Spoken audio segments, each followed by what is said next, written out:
You need to learn as a founder how exactly the market is responding to your vision. And then you have to have closed several deals at least before you understand, okay, where is there a pattern here? If someone doesn't believe in the broad mission of the startup that they're joining and they're just doing it to make a buck, they're just not going to do as well. The speed of learning is such a critical ingredient in that early AE profile. Now that we're in a new age of AI, re-underwrite all of your thinking, all of your systems, all of your process. We are in a new world now. Just learn everything you can at every moment. Read any Substack, download any podcast, watch YouTube on 2x speed while you're doing the dishes. Having folks who are excited to learn and grow their careers as they do that and not necessarily do things the way they've been done before in any given industry is important. Behind the scenes, it was a small group of people that were doing everything. Welcome back to the GTM podcast. It's your host, Scott Barker. I want to know how this insane growth actually happened.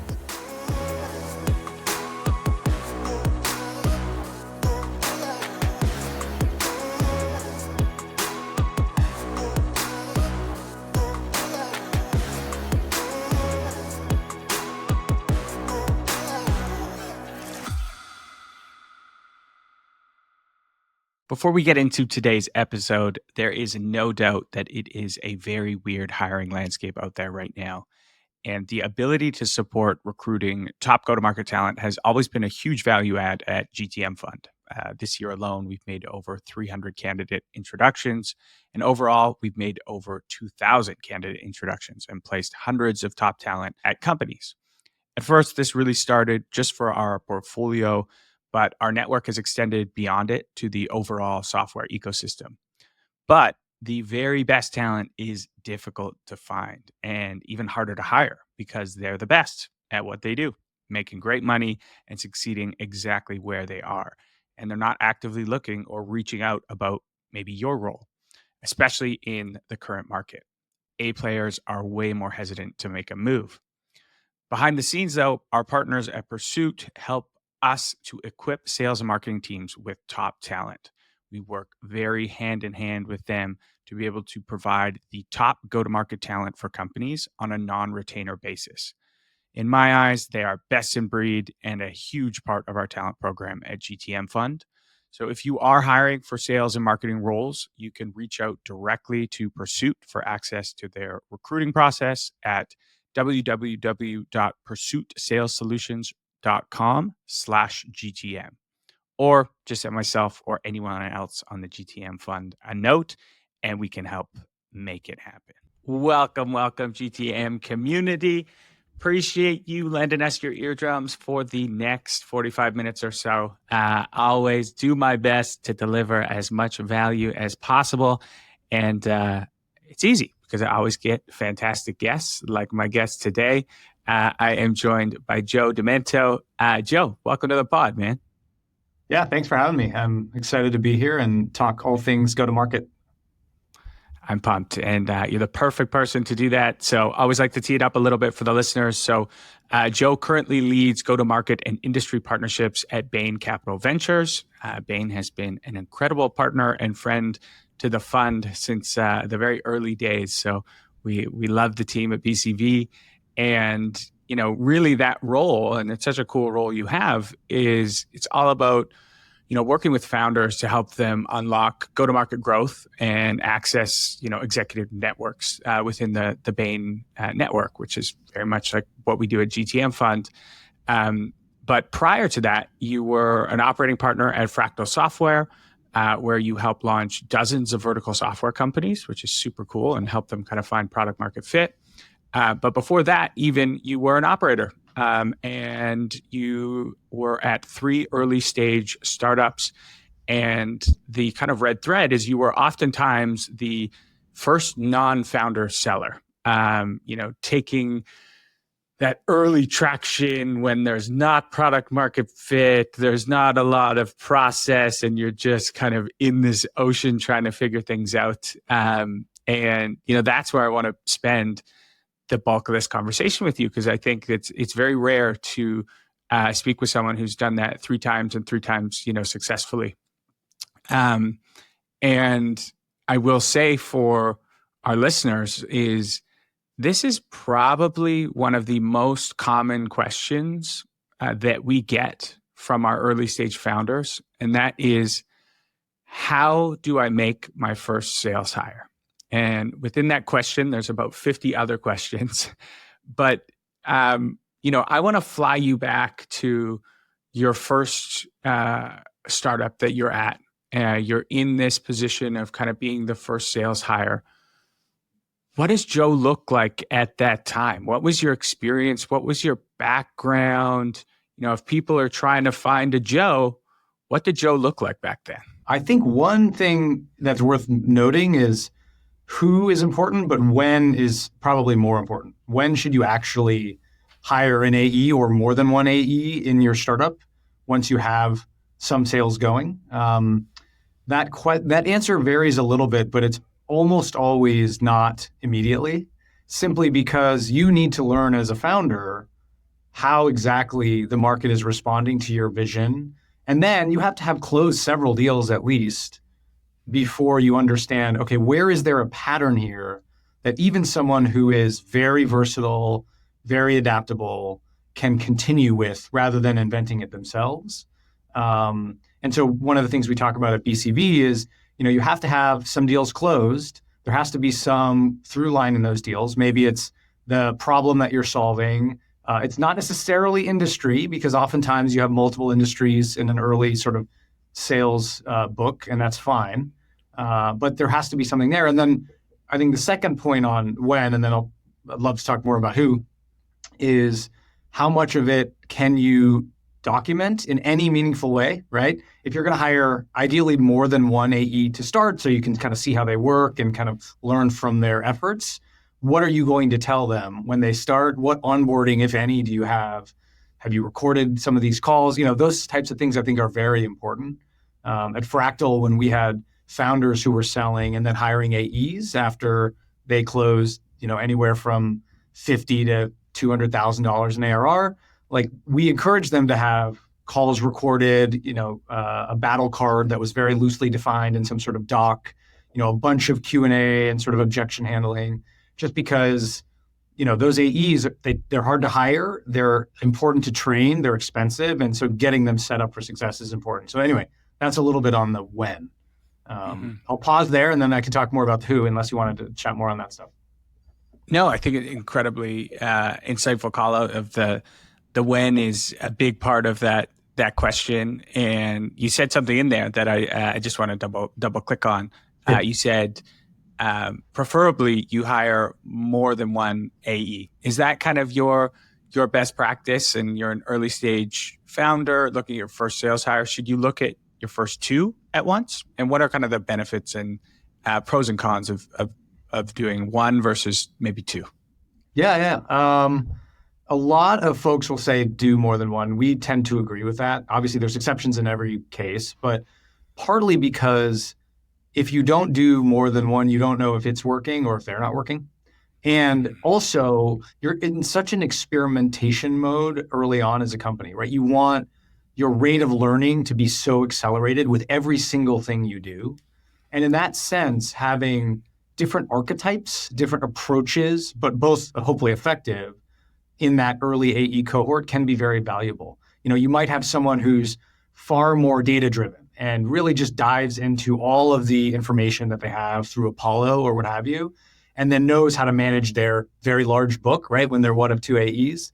And then maybe you have the other person who's just the sort of very charming, very extroverted, kind of goes and networks like crazy and can win any meeting over, that is less data-driven. And maybe one of those approaches is going to be more effective early on, and you're not sure because you've only done it yourself as a founder. And then the other thing is it's just lonely when you're a seller by yourself and you're not a founder. I mean, it's lonely as a founder too, but it's helpful to have someone with you who you're kind of understanding how they work, what they're doing. And then lastly, one more point is it helps the founding team understand what's working, right? If one new AE has 100 calls made a week and the other has 300 and is converting more of them, well, that's a pretty good sign that the second one is more effective. Mm-hmm. Yeah. Sales is hard enough. Doing it alone is just almost cruel. You need that built-in almost therapy of having someone in the trenches Totally. with you. Yeah. And before we get into the archetype or the who, you mentioned this idea of kind of having some sort of onboarding enablement materials ready so that you're actually setting these people up for success. And if I'm a founder, I'm listening to this, I'm like, oh, shoot, I don't really have that, but I have an open JD right now for my first AE. Totally. What's the baby steps? Like, what are a few things that aren't a huge lift that founders can start to do so that when they do bring that person on board, they are set up to win and hit their number? Yeah. First off, I would say it's not like this needs to be prepared well in advance. I often tell founders, put the JD out there, start getting people in the interview process, hire someone, then before they start, which could be literally the weekend before, like start cranking out a bunch of learnings you have. I mean, that's the extreme version, but that works fine sometimes. Having some call recording software is very good. I mean, it's just going to help you as a founder learn what resonated well and what didn't resonate when you're actually watching again or listening again at 2x speed on a jog or something. And then, of course, those calls are very valuable. You can say, oh, man, I did so well in that pitch to this brand. Just listen to that call. And that's what I think you should try when you're selling as the new AE. So I think that's pretty important. And then in terms of what this sort of series of documentation might entail, it really can be quite simple, right? This is the core brand value prop. These are the main problems that we're solving as a company that we believe. Here are 3 great anecdotes that kind of always spring to mind and get sort of prospects and customers excited. Obviously, those should probably come from your lighthouse customers or your first design partners. Hopefully, they've approved that you can use their name. And if not, it's probably okay if the AE says the name and doesn't blast it out on the internet, So I think it's not too cumbersome an activity for folks to do. And then lastly, I'll say, I think it also helps force thinking on the part of the founding team, right? If you have 3 different verticals that have bought your product before you've hired AEs, well, which one is the best one for the AEs to go clean up in? Now, ideally, when you're a Series B, C company, you're going to have 10 verticals and everything's gravy and the product is used by everyone. But in order to get there, you're going to need to focus on what really works. And you really should have alignment among the founding team and certainly engineering and product and marketing too about what those are before you tell the salespeople go close more of these. Mm-hmm. Yeah, absolutely. And then one thing I'll add to that too, just on the topic of kind of enablement and slowly building towards a repeatable process is once you do have this person in the door, make sure that this is someone who is rigorous in kind of documenting everything that they're doing, all the wins, the losses, because that is going to be so invaluable as you scale. And I guess that leads to naturally to, the first question, which was, what is the archetype of this? Where do we find these magical unicorns that everyone is looking for? Because it is a hard role. I've been in that position, myself. It is very difficult. It requires a very different type of seller and mentality. Again, just using yourself as an example, like what was Joe like back then, and what were the experiences you had that made you successful?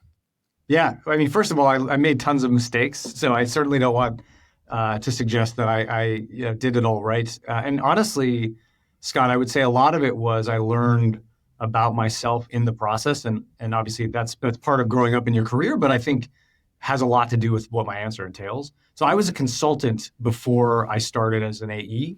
I had some sales experience before going into consulting after my MBA, but not sort of AE quota carrying type work.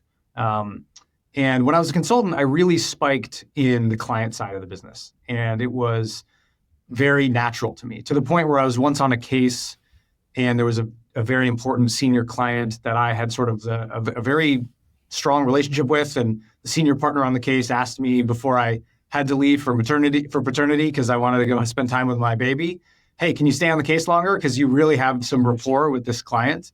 And I thought to myself, wow, that's weird. Like I haven't been working hard on that, right? That's just me. I've been working hard, but it's just who I was. So I sort of listened to that and thought maybe going into sales once I jumped into startups would be something that was interesting to me. But I also think that coming from the consulting background was helpful because I was thrown in so often in that environment to brand new contexts that were unknown, kind of bewildering, in high intensity environments, working really, really hard, right? Lots of very familiar parts of being a salesperson. And I was very curious. I just liked learning about stuff. I was on a case where we did a lot of work for a major utility, and I had no background in utilities. And I thought, gosh, this is wild. Let's learn all about this. And so I think spiking in curiosity is super important, especially because, to your point earlier, so much of that role is not just closing those deals. It's writing down what works, learning about what has worked before, telling your founding team or the other AEs alongside you what you think works really well. And so like the speed of learning is such a critical ingredient in that early AE profile. And so someone who likes doing that, I think, is extremely important. So I'll pause there. We could talk more about some of that stuff too. Yeah. I mean, it's one of those things where, you think of all these different pools of places that you can pull people from. And I think consulting is not often a normal trajectory from like consulting to AE, but makes total sense in terms of like a first sales hire. You can almost like extrapolate those things out. You mentioned like people that are constantly having new contextual experiences, high intensity, high in curiosity, like maybe entrepreneurs as well, someone who started a little business after university or something, that might be better places to source from. Would you caution against hiring an account executive with experience at a larger company? Probably. It depends how large. So I think the nuance to that answer is it sounds crazy, and it perhaps is crazy to say uniformly, don't hire former AEs for your first AEs, right? Like that sounds, it's kind of dumb. But I do think there's a big part of that early journey. I mean, I certainly experienced it where you don't have almost any infrastructure, right? Who's your PMM? There's not one. You're going to be revising the deck that the founder made, during her weekend or whatever. And so you need to be very comfortable and kind of like that stuff, right? Like I didn't mind doing the deck because I'd done lots of decks as a consultant or what have you. So that's a big part of it. But then I think an even bigger part of it is you're figuring out how this business goes to market. Who are the customers that love it versus just kind of like it? Therefore, where should you spend your time? And of course, therefore, where is product market fit coming from? Whereas an AE who spent a lot of time at a company that has product market fit, no matter if it's the number 1 or the number 5 player in a market, it's just so much different in landing a sale. Oh, we are this product. We're compared to these 3 products. You're already probably evaluating all 3. Here's our scorecard and what we do well and what we don't. If you're creating a category or you're trying to rethink the way people do work, which lots of companies are doing now with AI, you can't use that toolkit at all. And so I would caution folks to really look hard at anyone who comes from that background and say, okay, but how else are they very curious? Could they work well in our founder environment and with our early stage product, despite having grown up at a slightly bigger place? And then I think one easier heuristic is the bigger it is, the less likely it is going to work, right? If someone has spent 10 years at Oracle, to use a ridiculous example, they're going to have a hard time being the first AE at a new AI company. There's always exceptions, but I would be very surprised. Yeah. I think it's looking how much process were they following, right? Like, and how many resources did they have, and how often did they leverage them? And having that very honest conversation with them of like, hey, there's no sales engineer coming to save you. There is no product marketing that's going to spin up something you need. It reminds me of back in the sales hacker days. If I needed a case study, it was me calling my customer, asking for a quote, and then going on Canva and building my own case study. And God bless them all. Thanks, Udi at Gong, for always being awesome back then. But what are your thoughts? Because there's this other idea which I quite like sometimes, is the idea of like hire the buyer. So let's say you're in a vertical SaaS company and you're selling to customs brokers, let's say. Could you find someone who has done that job of a customs broker and teach them the in and outs of being an effective account executive in software? I think kind of. And I'll say that because I do think it's very possible to incorporate folks like that on the team. Whether they are the AEs or not, I think is debatable. For example, at Fractal, we were working with new verticals to the founders. Higher Ed Software, for example, is a company that I worked a fair bit with. And they did a really good job of getting advisors who are not necessarily on their board, but people they go to all the time, who have relationships and who will willingly get on the phone with them pretty regularly to just break down the realities of a particular deal or, better yet, a broader landscape of the industry that they're still getting up to speed on. And, this person I'm thinking of in particular is a career person in higher ed. They would not leave their job to do exactly, AE sales work at an early stage startup, but they were extremely valuable for their intuition. And then in the reverse side, I do think how much of what tech companies do now is changing so quickly that having folks who are excited to learn and grow their careers as they do that and not necessarily do things the way they've been done before in any given industry is important.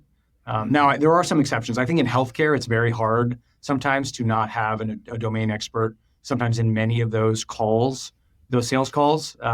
So we work with some healthcare tech companies here and often may hire at least one person who's in a sales-ish role. They're not necessarily a quota-carrying AE, but they're in the commercial team and they're helping the commercial team not only as an advisor role. But typically, I think you should get the expertise elsewhere, whether it's full-time or part-time. And then the sellers themselves should be building the playbook and come from the more traditional sort of tech sales background.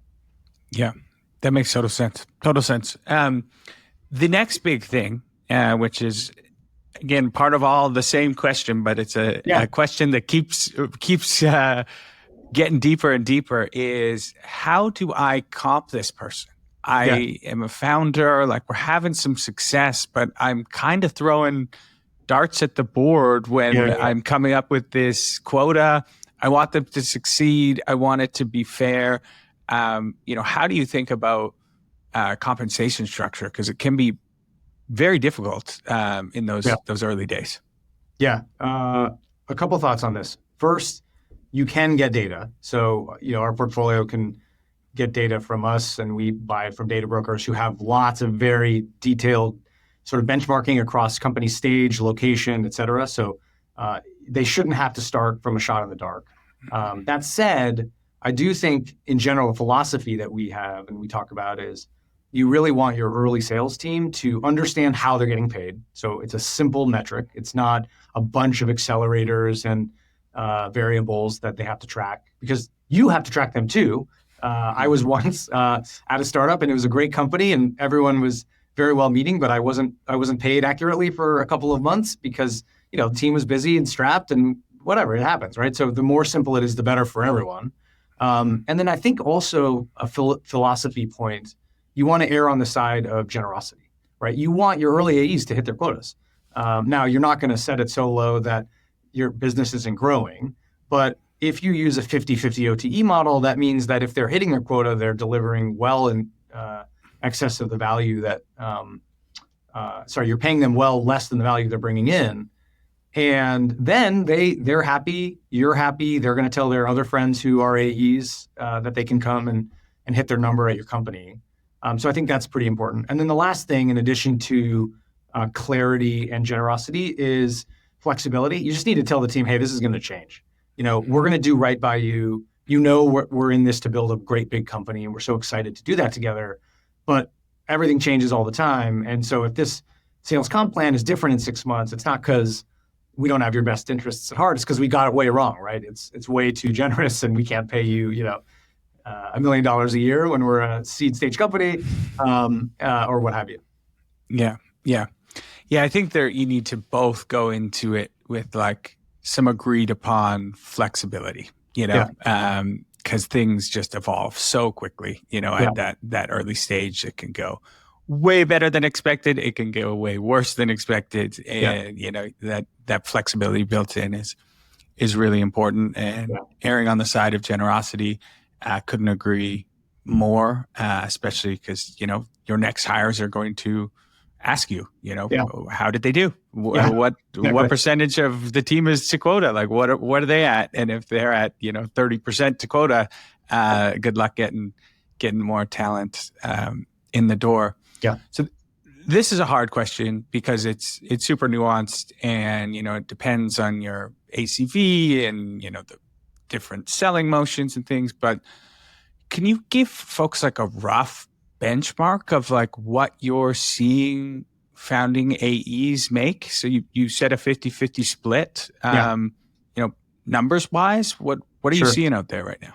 It ranges quite a bit, obviously. I would say at the low end, 200, 250 in a big market of OTE. And at the high end, more like 300, 350. And then for more enterprise, it can go slightly above that. And I think the key is that's the OTE. To this point on generosity, I think it's not uncommon for companies doing really well in certain markets to pay their early AEs $500,000 in cash a year. And that's cool, right? I mean, it's rewarding their hard work, but also, frankly, the product market fit that the company has. I can definitely get some more detailed benchmarks if you want, but I think zooming out and thinking about my career trajectory, I was pleasantly surprised at sales comp. It wasn't a thing I paid any attention to before I was in sales. And then when I left consulting, which pays well, I was pretty excited to learn that I could also earn decent money as an ICAE at a startup that was very early. And that's because of the nature of the role and the compensation model. Yeah. And in this scenario, do you cap their commission? It feels like you almost have to, because you only have so much money. No, I don't. No cap? I don't think, not necessarily. I mean, certainly not forever, right? If it's been 3 years of uncapped and they're way exceeding it, you should change the quota for sure. But no, actually, I don't think so, because then they're able to, first of all, they're going to be ecstatic. That helps you learn, wow, we need to change the quota and just increase it. And I just don't think there should be that penalty that's artificial and arbitrary when your whole raison d'etre is to build this market and this business and figure it out together. And then lastly, like I said already, if they are exceeding it, that's because they're selling a lot of stuff, right? You've already empowered them and you have all these customers coming in the door. And I think that's really important. One last thing I'll say on this is the kind of customers you're bringing in are really important to think about. And so, for instance, do you have spiffs or accelerators when it's certain marquee logos, maybe in new verticals you want to go after? I think those are things to think about because, you could pay someone quite a bit because they're hitting their number. But if you're just sort of running the table with your core ICP and you're not expanding what is possible for this company and doing so by going outside of that vertical or what have you, then that's good right now. It's not as great in a year. And so much of that work is really the pioneering work of figuring out how you bring this product to market. And you want to incentivize that with the comp as well. Such a great point. Really, really great point. It's setting up the incentives to, incentivize the right behavior. And if hey, the X customer, they're the stickiest, we make the most money from them, they love it, like either go incentivize more of them or, okay, no, we're good in this vertical, let's go spiff this next vertical that we're trying to break into. I think that's a really good call out. One last thing on that, Scott, a big part of this is land versus expand. Because I think a lot of, especially PLG products or products where there's lots of room to run within an organization, I think it's important, first of all, to recognize that and to expand, right? And to have NRR that grows because of your ability to continue to sell within an account. Conversely, early on, if you only have, a handful of logos, but you're running a very good business within them, that's harder to defend, right? Churn risk is much, much higher because one executive change could change things. And so I think incentivizing new logo growth in addition to expansion within existing logos is also something to pay attention to. But again, this is even getting a little later. Like I think if we're talking first few AEs, this is not a problem you're going to be thinking about too much, but maybe for another day. Yeah, yeah. So, and just to make sure kind of for the audience, so this is, we're talking like a full cycle AE, these first ones, they're going to be prospecting, they're going to be closing. Yeah. And then you brought up an important point, which is, logo growth. You're not going to have, account managers. You might not even have, a CS function, at this point. And so they manage that account maybe, indefinitely until you build out that function and they're rewarded for the growth. Yeah, I think so. Early on. But you can pretty quickly hire other folks to help maintain the account. I think you should. One thing that I have thought a fair bit about is the profile of an AE, to use the very cliched analogy, the hunter is very different than the CSM profile or the AM profile of farmer. Not always, right? But in general, like AEs like new deals, figuring out new customers, how to close them, how to get the signature, et cetera. And so I don't think for too long you want that same person maintaining the relationship, even if they are expanding within the account. Just because new logos are fun, right? Being able to say, gosh, I closed, Nestle and then Pepsi and then another CPG brand here is just more exciting innately to a lot of people, I think, than saying, I got another division within Nestle or what have you. And so in that sense, I think pretty quickly you should think about those other functions. Yeah, totally. Yeah. There's a reason we specialize those roles. They're definitely two different types of human beings. One last thing to go back to, if it's all right. Yeah, of course. Who you should hire in this first AE profile. Obviously, but we should say it directly. I mean, people who work really hard and are excited to do that. Now, it's hard sometimes to evaluate that in an interview setting. It's not as hard to evaluate that in a back channel reference, right? Maybe you're connected via two other people to someone prior to hiring them. Just get a 3-minute phone call with them. I often send an email that says, did you ever work with XYZ, 5 minutes for a reference convo? And then the person calls me, and that alone can often make or break the situation. And then you can also see it once they start, right? I've worked with teams that have had a couple different AEs, some of whom looked really great and interviewed well and had pretty good references. And then as the days and weeks went by, you just like, gosh, like we're not seeing the same level of productivity on the input metrics, right? The number of calls, the number of emails, just the excitement of like learning all this stuff about the company that they just joined. Mm-hmm. And that's a huge variable in the success of an AE long-term, of any employee in many ways. And I think that's an important one to really look at and actually measure early on when so much data is uncertain within the company.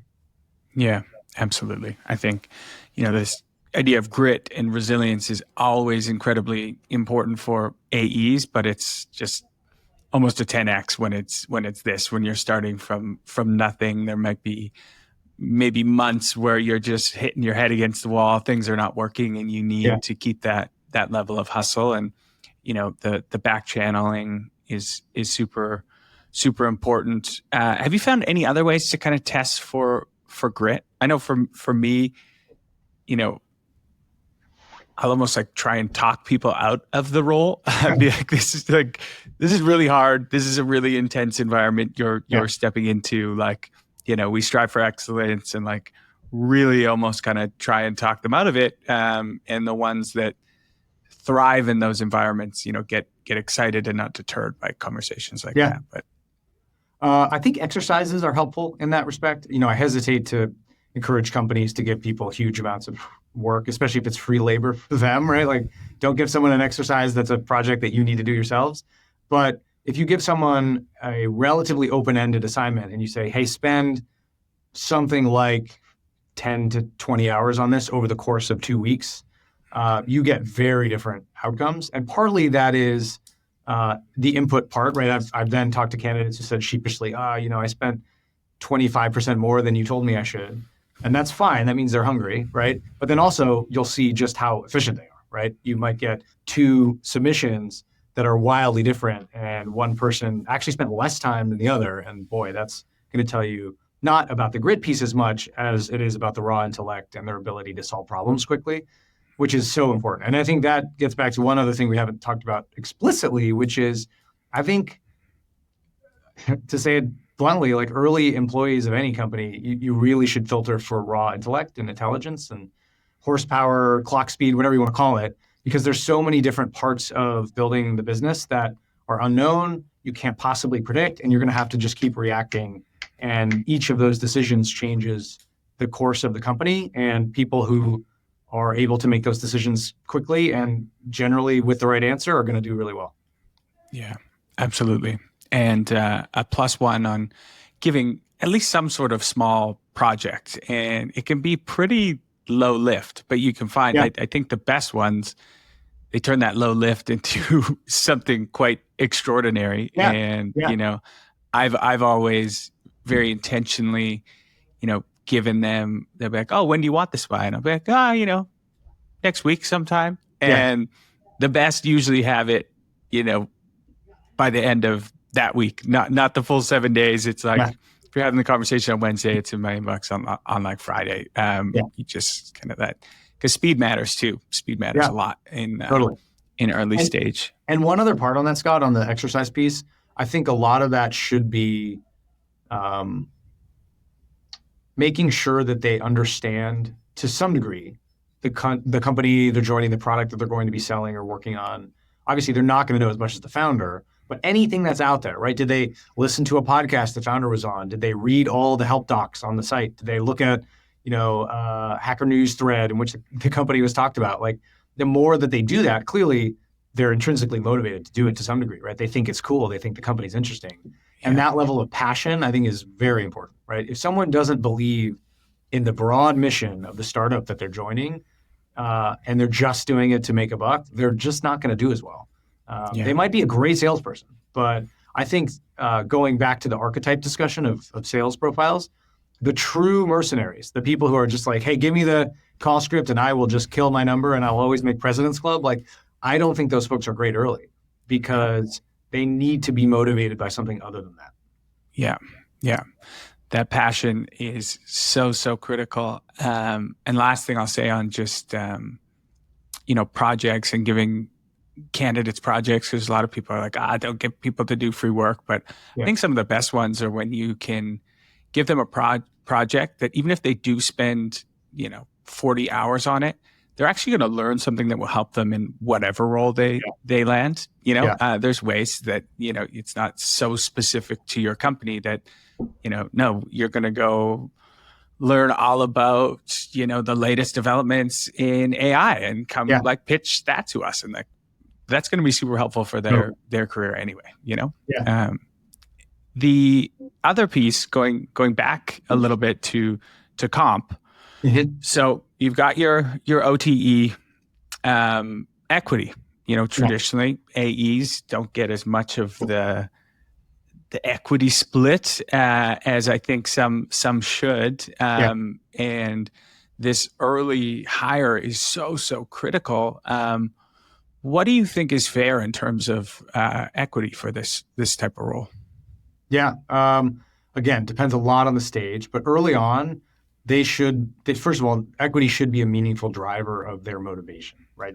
To this point on passion, you want to build I don't know what the term du jour is. Maybe it's not decacorn anymore, but you want to build the very large business that people will know about and you'll be able to participate in the growth of. And that's equity comp, right? That's not just sales comp and cash comp. So there should be some meaningful component there.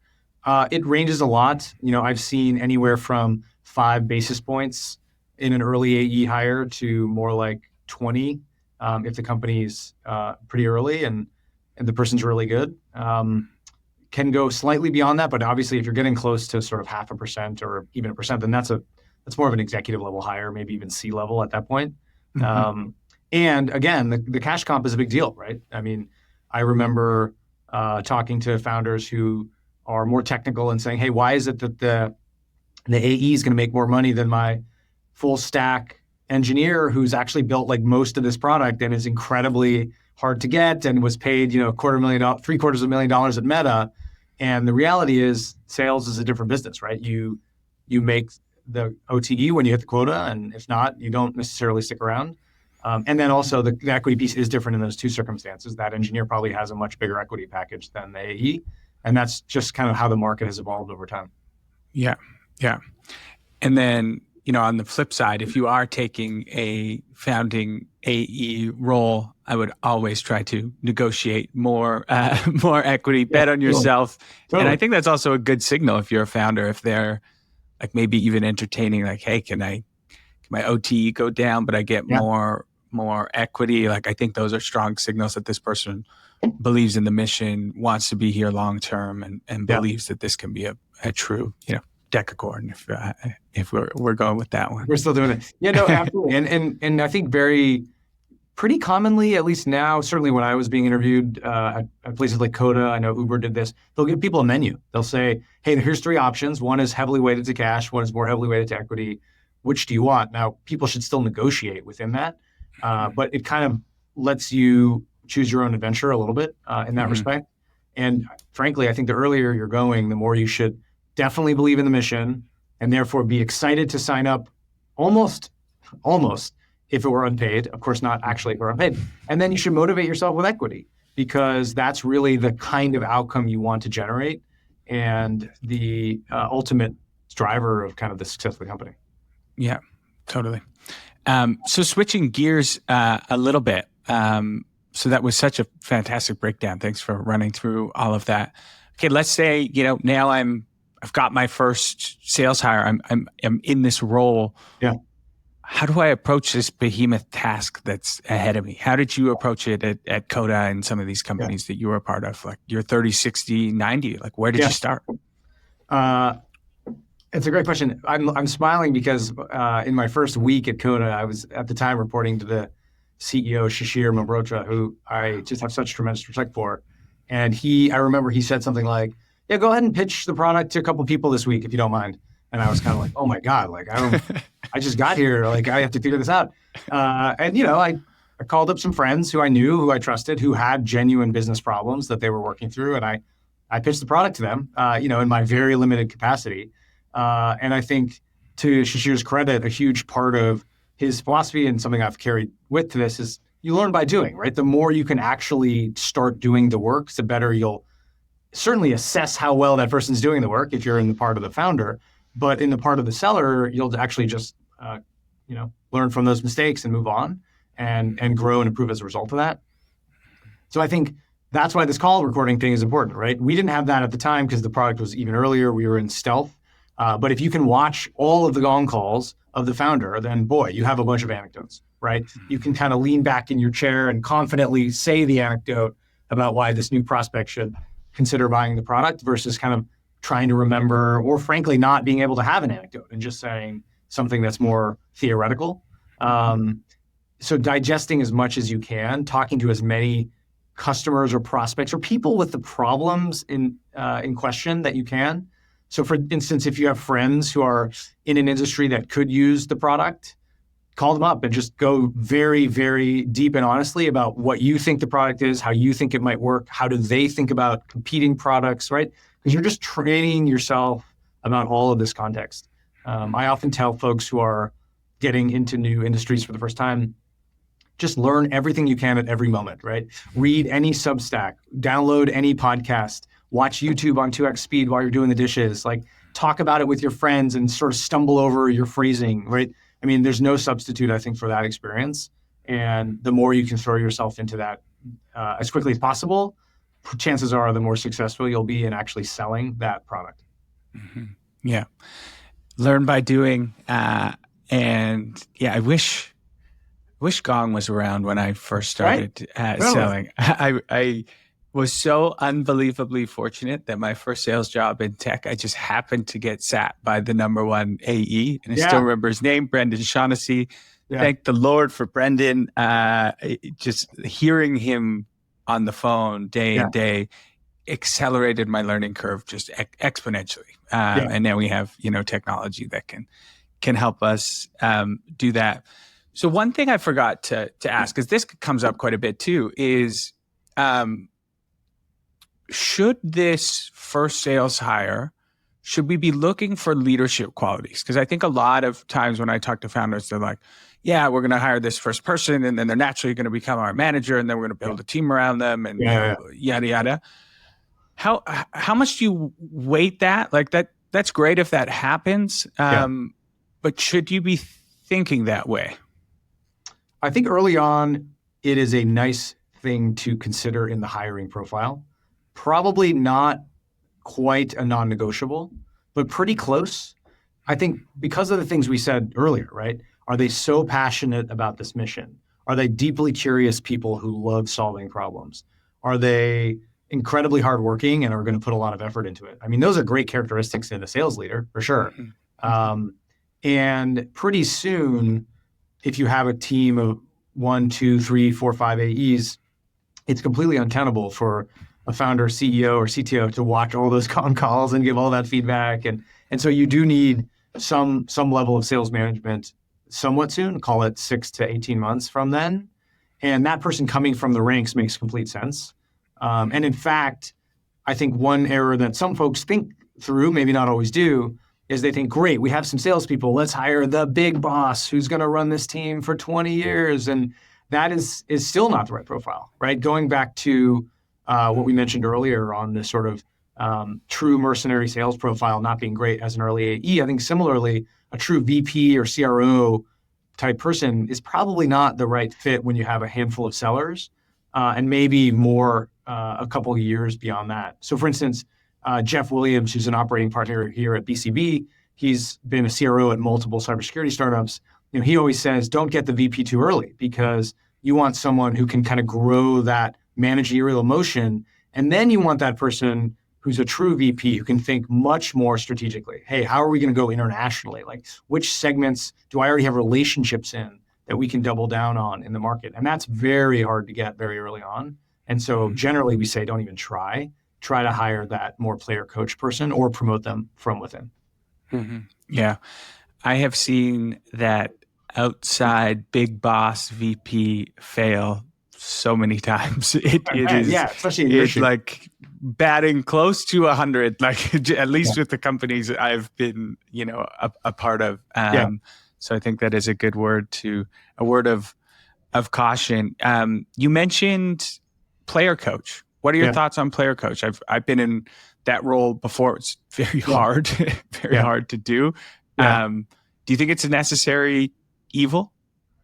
I would say it's almost a misnomer to say it's a binary distinction, right? Like always early on in a startup's journey, you're going to have even if you have a sales manager, someone who's getting in the weeds and getting involved in individual deals and doing all this work that is not just managing the team. Now, specifically, should they have a quota that is their own versus their team's? I think that's a little squishier because then you get into conflicts of interest, frankly, and empowering and motivating their own team versus hitting their own number with their own deals. And those motions are quite different, right? Listening to gong calls, going for a coffee chat with someone on your team and figuring out how they're truly motivated in order to make sure that they're successful. It's just so different than calling your prospect again or having the nth meeting in order to close the deal and get the DocuSign signed. So I do think that's a little risky, but certainly they should think like a player all the time, even if they are a coach. And the best folks definitely do that. Yeah. What I'm hearing there is like comp them like a player. And if they start coaching while they're playing, that's probably a good sign to move them into the management position. Totally. And it goes back to what we talked a little bit about earlier, which is these early AEs should be learning and documenting too, right? So if you have, let's say you have 4 AEs selling your early product, and not only is one of them doing pretty well, but they're doing well because they have a process that's pretty buttoned up and they've started to like share best practices with the other AEs. They're even teaching the founder some things about how their product is perceived in the market. Well, shoot, that's basically the job, right? So in many ways, I think the person will kind of select for themselves rather than having to be sort of anointed from the IC position. Yeah. Well, man, I could talk to you about this topic all day long. It's so incredible to be able to extract some of this insight and all this learning that you've had. So I really appreciate you you sharing it. I have two more questions, but Sure, before yeah. we get to them, anything else broadly on this topic that we didn't cover that you might think is important? So this is slightly related, but a little adjacent. But I think that early stage founders in particular need to think very hard about marketing, especially product marketing, and shouldn't wait too long to do that. Simply because we've talked a lot about how do you hire AEs, right? The people selling your product. Of course, we haven't talked about, but intrinsic to this is who are the engineers building the product, engineers and PMs. I think sometimes companies hire both those, and then they pick their heads up and realize, oh my gosh, like this that we built is not at all what this is being sold or being demanded by the market. We have a total mismatch in what our messaging and product positioning is. And that's really an important marketing exercise that shouldn't be an afterthought. And I think I think the best founders think about this early and kind of have a plan for product marketing before it's too late. Yeah. I'm feeling another episode coming up here, I think, at some point of how to hire your first marketer or your first product marketer. We'll just keep it going for each role. That's a great call out, though. So final two questions. I always keep these questions the same, and they are intentionally vague. So you can take them anywhere you want. Doesn't have to be anything around what we've discussed. But my first question is, what is one widely held belief that revenue leaders or founders hold to be true that you think is bullshit or at least no longer serving us? Yeah. I have sort of a cop-out answer, Scott, which is I don't have a hot take here, and I think because of where we are in the technology lifecycle of AI, honestly, it will surprise you not at all to know that here at Bain Capital Ventures, we're talking and thinking about AI more than perhaps we should, and perhaps is healthy. But it is going to change so much. I mean, our private equity side of the business is thinking a lot about when they acquire a company like Fogo de Chao or Canada Goose, like how is AI going to enable those businesses? And we're thinking about it too on the venture side. And it's just changing so many processes and in a way akin to and perhaps greater than the internet that I think it's dangerous to say, okay, we're still going to do this like we always have, but everything else can change. And so I think it's important to reevaluate a lot of our prior assumptions. And then the last thing I'll say is I do think the thing I like about early stage sales is you're learning, things are changing all the time, and therefore there's rarely a single right answer. There's certainly some wrong answers. Like I don't think you should not compensate AEs using a variable compensation method, for example. But I don't want to go so far as to say like everyone has that wrong. Maybe it's my personality too. I like it. Well, what I'm hearing though is almost rethink all of your beliefs now that we're in a new age of AI. Re-underwrite all of your thinking, all of your systems, all of your process. We are in a new world now, and so rethink it all. Yeah, I mean, we're seeing that with AI enablement for SDRs and BDRs, right? I mean, there are now AI BDRs, and you might be getting spammy cold outreach from a bot, essentially. And that will certainly change the way humans behave. I mean, humans are extremely adaptable.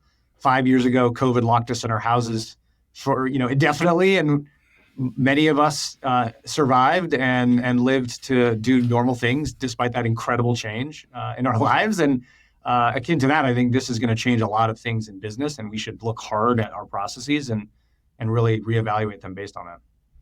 Absolutely. And my bot might be responding to that bot that's in my inbox. Yeah. And my bot will know what I want, my needs, and maybe they'll get some meetings because it will be valuable. I love it. Okay, final question.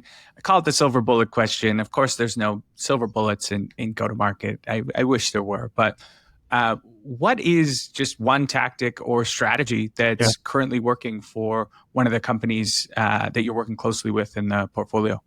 Yeah, it's a simple one, just being extremely customer-oriented no matter what. I think, especially the earlier you go, right? When you have a huge sales team and you have tens of thousands of leads a month and you have a process that's like a 45-day close, then you can take a customer in, close them, move on. You need not know that much about them, frankly, because they came to you. At the beginning, it's the complete opposite, right? You're literally going out there and saying, hey, you've never heard of this product or even this idea, but here's why I think you might want to consider it. And in order to make that happen, you need to know exactly who that person is. What do they care about? What do they do in their job? What's their boss's name? Like, are they going to get promoted? Do they care about that? Do they have kids? Like, do they work on the weekends? Like all these things that I think you can't go wrong obsessing over. And many of the great companies we work with now just do that to a T. One of my favorite founders, Chris Terlicka of MaintainX, when I see him, he can just rattle off the names and the nature of all these customers, and they have thousands and thousands of customers. And he just keeps focusing on that because of the value that they're driving.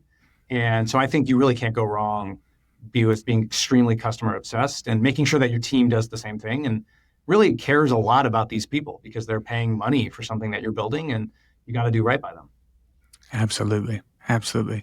Customer obsession, I think that is a great way to end off the episode. It is so incredibly important. And it was always important, but it now feels somehow even more important as we automate more things, just being that human to human and knowing them intimately Totally. on an interpersonal level is really a massive differentiator.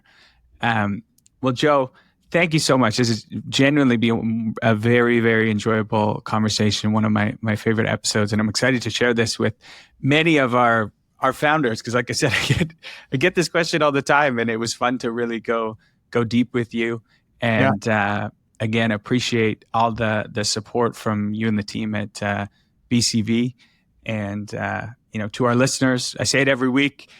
Listening's one thing, actually executing is something totally different. Hopefully we gave you some tactics, strategies to go and either be successful as a first sales hire or go find that person who's going to change the trajectory of your business. And we'll see you all next week.